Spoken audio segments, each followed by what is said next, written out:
IA, la grande question est le titre de mon prochain livre. Alors bien sûr, on se pose tout de suite, mais quelle est cette grande question?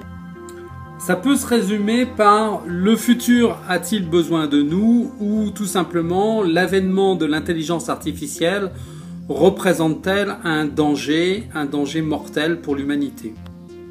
Alors quand on parle d'intelligence artificielle, on sous-entend une intelligence artificielle forte parce que des intelligences artificielles faibles, on en est déjà entouré tout autour de nous tous les jours.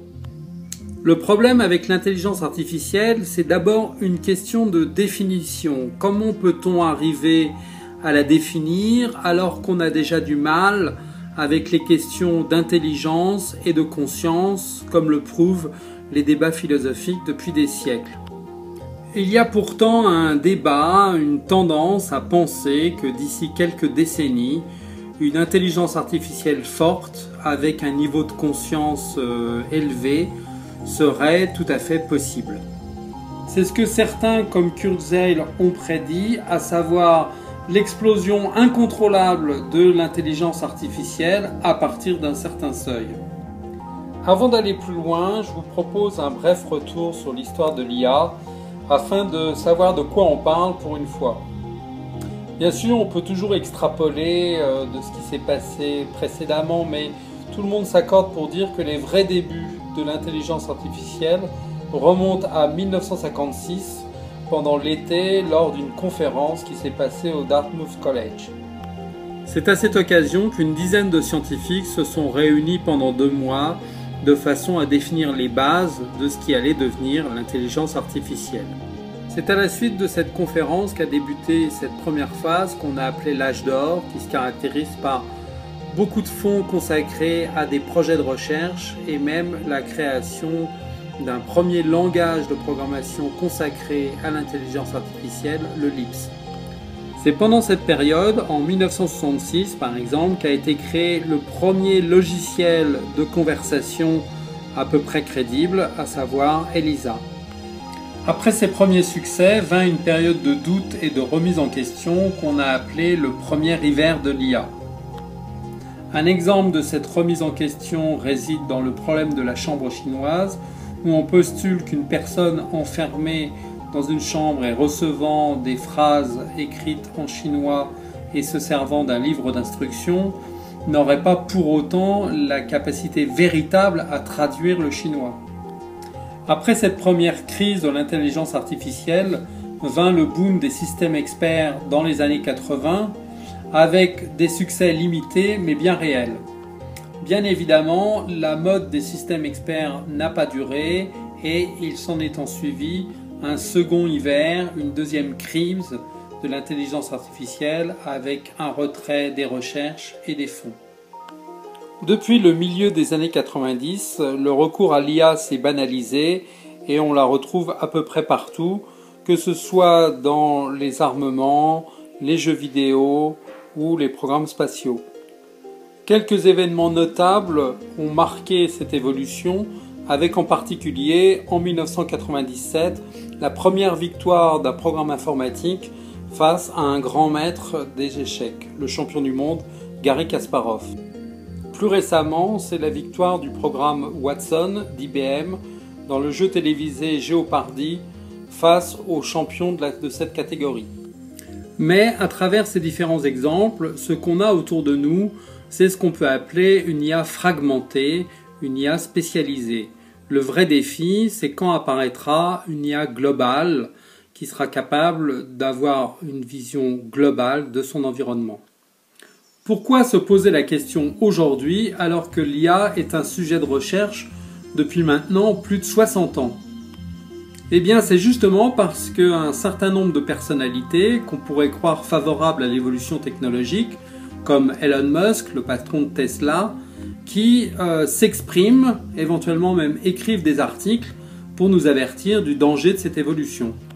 Il n'y a pas qu'Elon Musk, le grand spécialiste des trous noirs britannique, Stephen Hawking, dit lui aussi que le développement d'une intelligence artificielle pourrait mettre fin à la race humaine.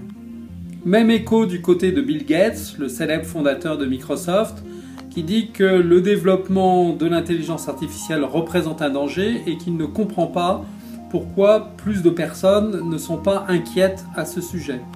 Enfin, impossible de ne pas citer Bill Joy, le cofondateur de Sun, qui dès avril 2000 avait publié un article « Le futur n'a pas besoin de nous » qui résumait les dangers potentiels que nous allions affronter avec le développement d'une intelligence artificielle forte.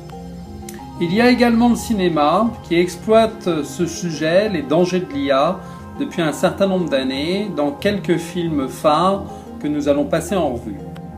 Le tout premier exemple, et peut-être un des plus célèbres, c'est forcément 2001 l'Odyssée de l'espace, avec le célèbre ordinateur HAL 9000 qui finit par perdre la tête, façon de parler, pendant sa mission en tuant tout l'équipage. On a aussi la fameuse série des Terminator, avec les robots impitoyables qui veulent éliminer l'origine de l'opposition humaine, mais qui ne sont que le bras armé de l'intelligence artificielle qui s'appelle Skynet. Dans Matrix, on a une autre déclinaison du danger. La race humaine n'est pas éliminée, mais mise en esclavage à travers une simulation. Plus récemment, Transcendance nous offre une vision du transhumanisme, et évidemment ça tourne mal. L'humain qui arrive à s'uploader dans des machines ne connaît plus de bornes à son pouvoir. Autre film récent et intéressant, le britannique The Machine, où on est confronté à une intelligence artificielle globale dans un corps d'androïde, et bien sûr, ça finit mal. Encore un autre exemple avec le tout récent Automata, où joue entre autres Antonio Banderas, où les humains essayent de limiter le potentiel d'intelligence des machines et celles-ci cherchent à s'en libérer. Et enfin, le tout récent Ex Machina, qui est une sorte de test de Turing grandeur nature, où l'intelligence cherche à se libérer de sa prison. Et bien sûr, là aussi, ça finit mal.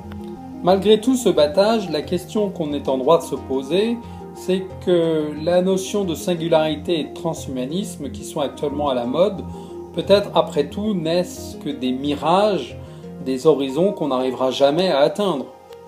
Ceci dit, si on regarde l'évolution actuelle, on constate tout de même une progression dans les performances et les capacités des machines et arrive un moment où l'on atteindra le seuil critique qu'on appelle le niveau général d'intelligence. Et on l'a vu avec le nucléaire, quand on refuse d'anticiper des problèmes qui sont censés ne pas se poser, eh bien ceux-ci finissent par s'imposer à nous, comme on l'a vu avec Fukushima. On a pu le constater dans l'histoire humaine de ces 150 dernières années, les catastrophes techniques sont une constante et elles arrivent avec régularité dans tous les domaines. Dans mon livre, je vais donc m'efforcer d'expliquer pourquoi et comment on en est arrivé là et quels sont les scénarios probables pour l'avenir. Bon, bien entendu, un livre, ça prend quand même du temps à écrire, donc au mieux, je prévois de le sortir pour la rentrée 2015. Soyez patients. En attendant la sortie finale, je vous tiendrai au courant de l'évolution de ce projet sur mon blog, comme d'habitude. À bientôt.